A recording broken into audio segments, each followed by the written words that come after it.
Do you struggle with brushwork? Do you find that you can block in the painting just fine, but then you struggle to complete the painting, get through that middle phase, build up the layers, build up complexity in the surface of the painting? So if you struggle with brushwork and building up layers of oil paint, then this video is for you.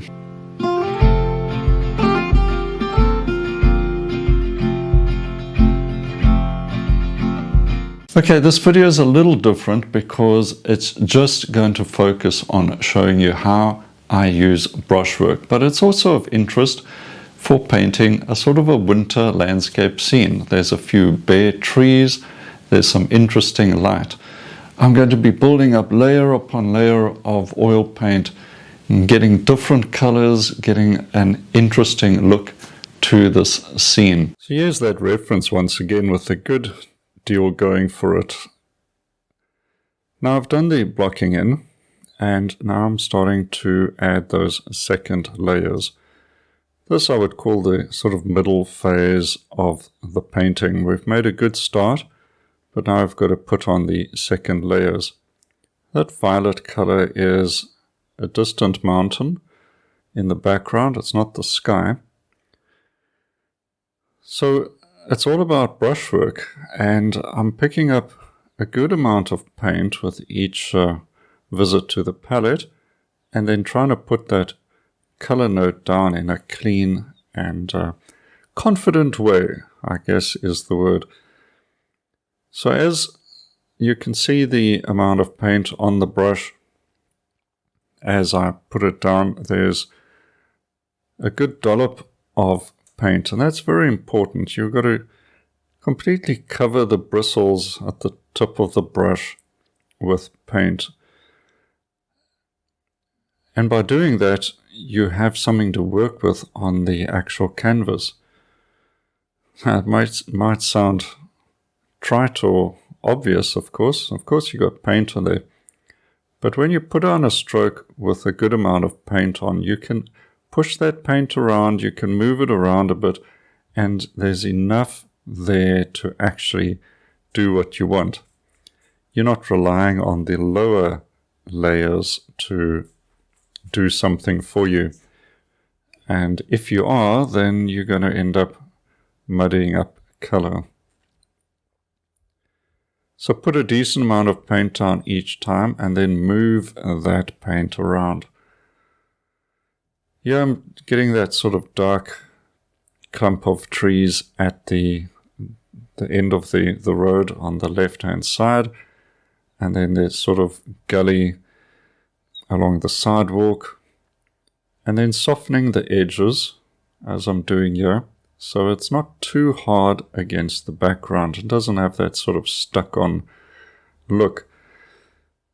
And then cleaning up, bringing the light through into the background, distinguishing one tree trunk from another. Even though it may not be clear on the photo, I know that by creating light in between the tree trunks and some of the branches, you give the viewer a more interesting painting to look at.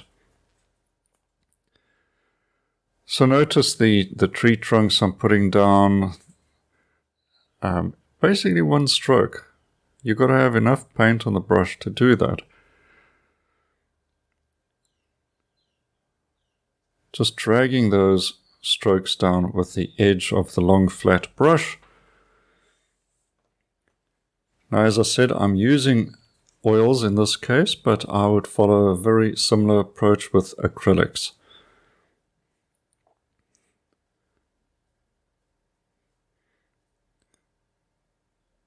Cleaning up, always coming back in to clean up edges or soften edges, and then get that light back in between branches and tree trunks. Now I'm getting into these winter trees, and it's just bare branches, and it can be very tricky to paint them if you're making a lot of dark, hard-edged shapes. But notice I'm emphasizing the light on those trees by putting down light value colors, different color temperatures. Some are brown, some are pink, some are ochre, but for the most part they're all the same light value. And that creates the sense of bright light on those trees. Close value relationships, creating that high key light look. These are almost pink colors going down there. And now the complexity of that scene has been increased tremendously, but there are distinctive shapes, the sense of light is there, there's some good texture, and the colors are clean and well placed. And you can see one stroke down, lift off. Maybe you've got to wipe the brush off because you've picked up some dark paint. Every couple of strokes I'm cleaning the brush off. This is the critical thing. I'm not washing the brush in spirits or any type of solvent. I'm cleaning it with a cloth or tissue, so it's fine for picking up another layer of or another dollop of paint from the palette and then layering it down in a few strong brush strokes. A few dark value shapes to create a little bit of spacing or added contrast here or there, but for the most part keeping the lights in place.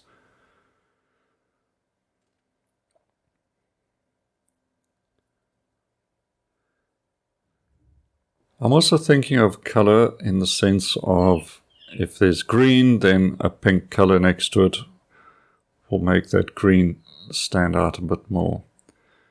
Here there's more darks on the left, so I will finish off that area with some lights. And you can see that in the reference as well, so always be guided by the reference.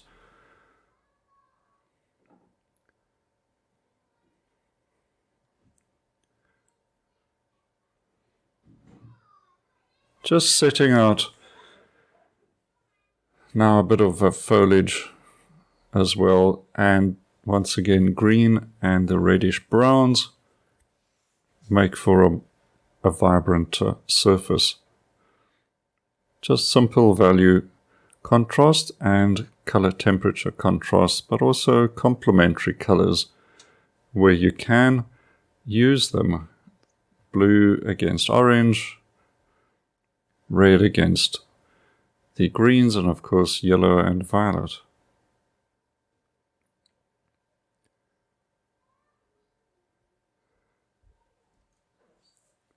Some of the darker shapes in the shadows, very subtle color temperature changes there, but keeping the value, of course, dark. A shadow must always remain a shadow, so don't put any strong lights in there to change that shape. Maybe a light in a dark simply to add a little bit of interest or a spot of color, but nothing more. You don't want to lose your value shape.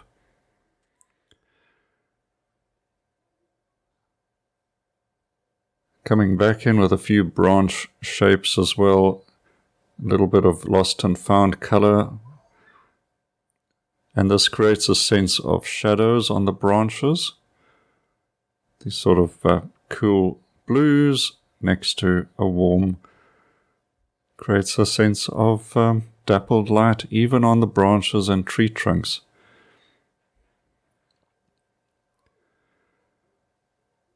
Try to drag the brush in the direction of the object or the light. Here just a sense of vertical and horizontal. Make sure you indicate those with your brush strokes.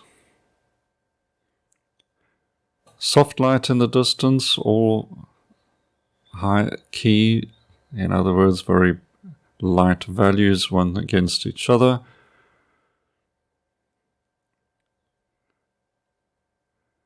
This is now third or fourth layers, but now you can be a bit more discerning with the layers going down. Stand back often, have a look if something sort of grabs your attention. Decide if it's for the good reason or not. If it's something that is jarring to the eye, you might need to soften the edge perhaps.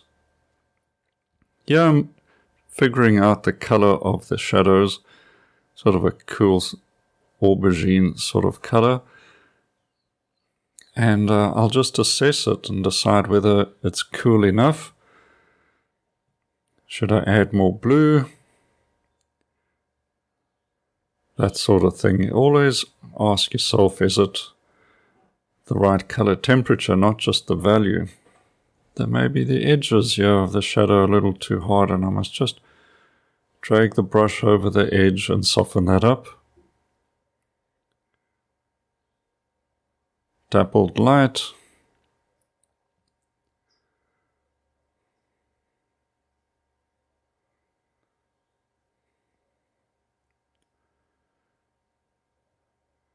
So trying to just figure this out over here and trying to get the dappled light to make sense and not look too jarring. Changing up the shadows and lights on the road here. I need a bit more blue in them, just cool them down. They're just a little too warm.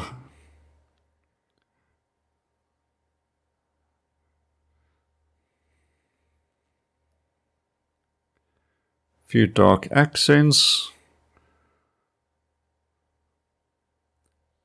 And now I'm going to add a figure. It's not necessary, but it does add a bit of scale and interest.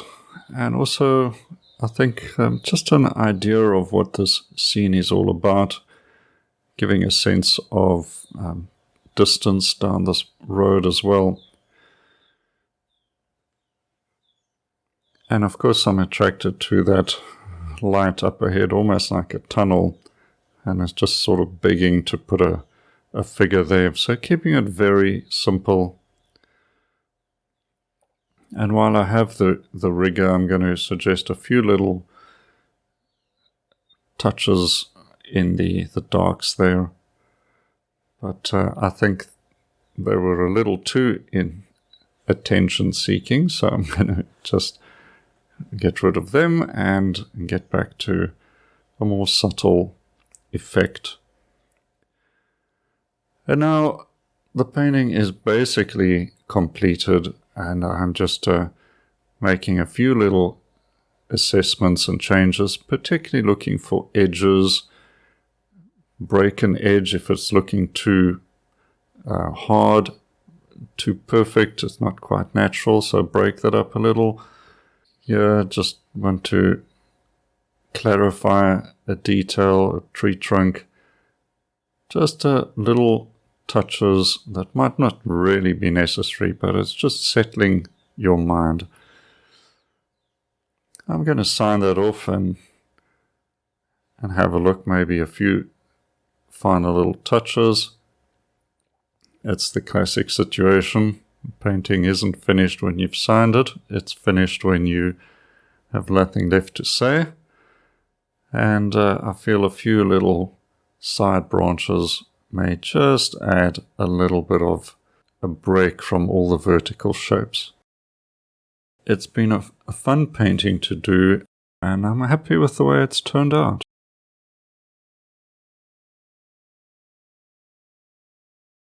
Well, I hope you got some ideas, and maybe I've answered some of your questions, or at very least you've watched how the paint was put on the panel, and it's given you some confidence to try and be a little more adventurous. Remember, it's just you and your painting.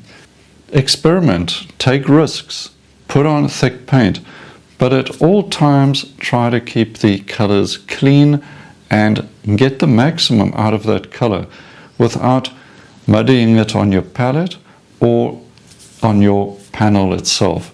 That's where a lot of the problems happen, mixing into other colors. One last tip on this topic is your brush itself. If you wipe the brush off regularly, I'm talking every 2 to 3 strokes, wipe it off, pick up new paint.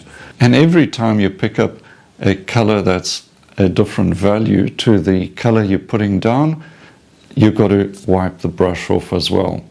Following that process very closely is going to help create a much more vibrant painting. One more thing I want to mention is, have you got your free copy of the Create Art magazine? If not, have a look in the description.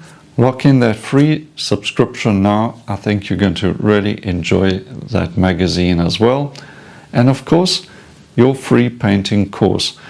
Check out the link up here and in the description and find something on my painting school. You can start absolutely free.